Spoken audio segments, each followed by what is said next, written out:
He was one of those guys that just stood out. Until he unexpectedly walked away. You can really get lost. I just felt like that was my time. Barry Sanders, a football. But when Pittsburgh gambled to go for a 4th and 2 from the Dallas 36, All-Pro safety Cliff Harris stepped to the fore. The team's leading hitman, Harris taunted Pittsburgh all day. His intimidation tactics paid off when Franco Harris, of all people, took his eyes off a perfect pass. For the doomsday defense and pugnacious Cliff Harris, stopping Franco was the key to Super Bowl X. And they stopped him nearly every time he touched the ball.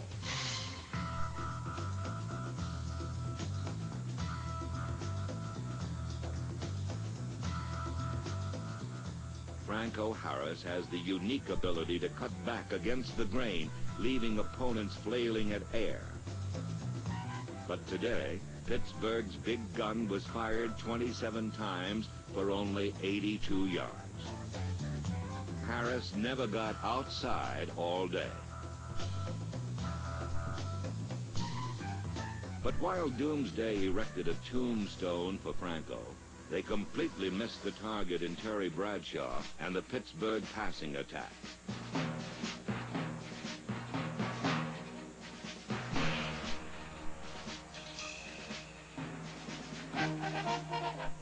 Error-free and seemingly with hours of pocket time, the rifle-armed Steeler quarterback exploited the Cowboys through the air.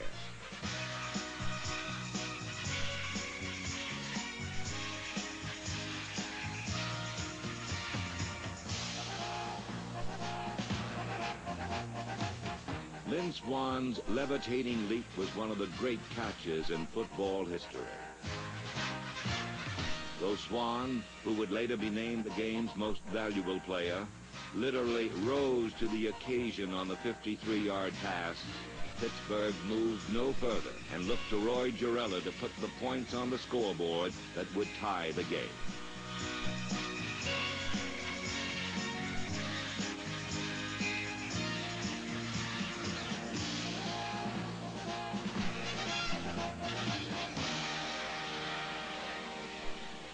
It was the first of 3 kicks Gerela would miss on the day, but the modest 10-7 score in no way reflected the furious action crammed into the first half of Super Bowl X.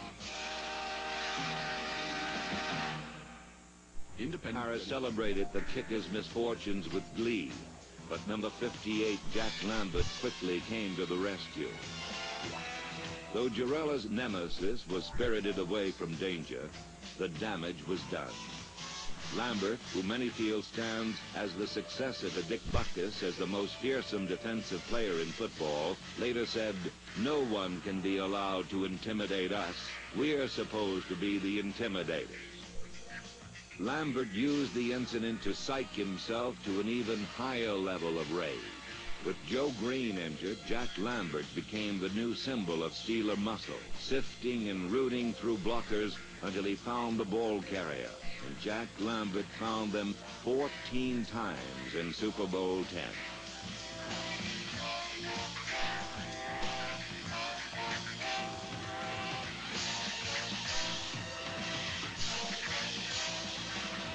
Harris's harmless heckling and Lambert's inspired reaction to it became a turning point for the Steel Curtain defense, and the Dallas Cowboys paid the price.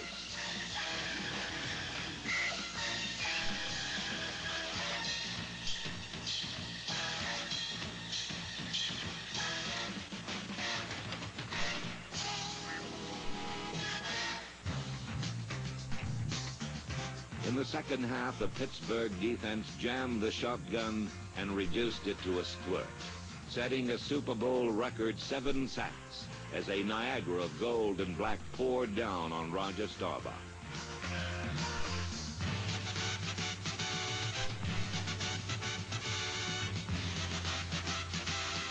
Pittsburgh's Steel Curtain had physically taken control of the game. But despite their mastery on the field, what takes place on the sidelines is of equal import to a well-coordinated defense. They've been running that P13 IC. They've been eyeing Fats. And with pass protection eye and the I formation, screw the pass. It's play, pass, or run, so the hell with the pass. You get pass for a pass influence with an eye, play the run. Because they got him to rush upfield, and that's when they've been running that delayed P13. That's what they Yeah. And the other thing is they ran a ride 35, and they cut all the way behind you. You can't help with that. That's got to be Lambert, and that's got to be LC. When he sees that, he's got to close it. Because you start screwing with that, they're going to go up inside of you. We like that we got out of that series. We got a lot learned there with 3 points. We ought to be all right. Despite Pittsburgh's defensive dominance, the game was still 10-7 and belonged to Dallas. Then at the start of the final period, Dallas was forced to punt near its end zone. Chuck Noll called for an uncommon all-out rush with 10 men poised at the line ready to charge the punter. Mitch Hupps never knew what hit him. Reggie Harrison's kamikaze charge blocked the ball and sent it out of the end zone for a safety. As so often happens in pro football, a pivotal play was made by the special teams. Pittsburgh now trailed Dallas by a single point. The safety meant more than 2 points, for with a free kick coming, Pittsburgh would have good field position and the opportunity to score again. Indeed, the kick was taken by Mike Collier, and the rookie returned it inside Dallas territory.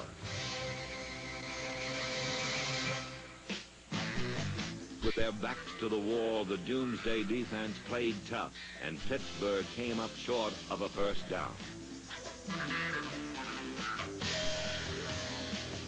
The Steelers' fate was once more riding on the foot of Roy Girella, whose aching ribs and bruised psyche did not engender much confidence at this juncture of the game. But the kick was true, and Girella made certain his nemesis, Cliff Harris, was aware of it. More importantly, the Pittsburgh Steelers had taken the lead for the first time in Super Bowl X.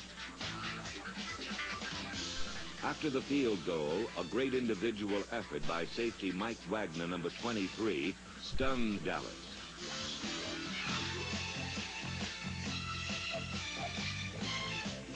On the same play that earlier had worked for a touchdown, Wagner had gambled and won.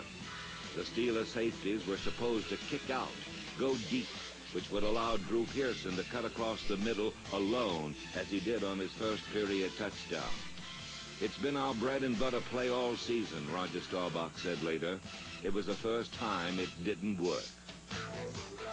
Wagner's great play put Pittsburgh deep, but on 3rd and goal with the Dallas defense backed up on their own 1-yard line, the Steelers were stopped short of a touchdown again.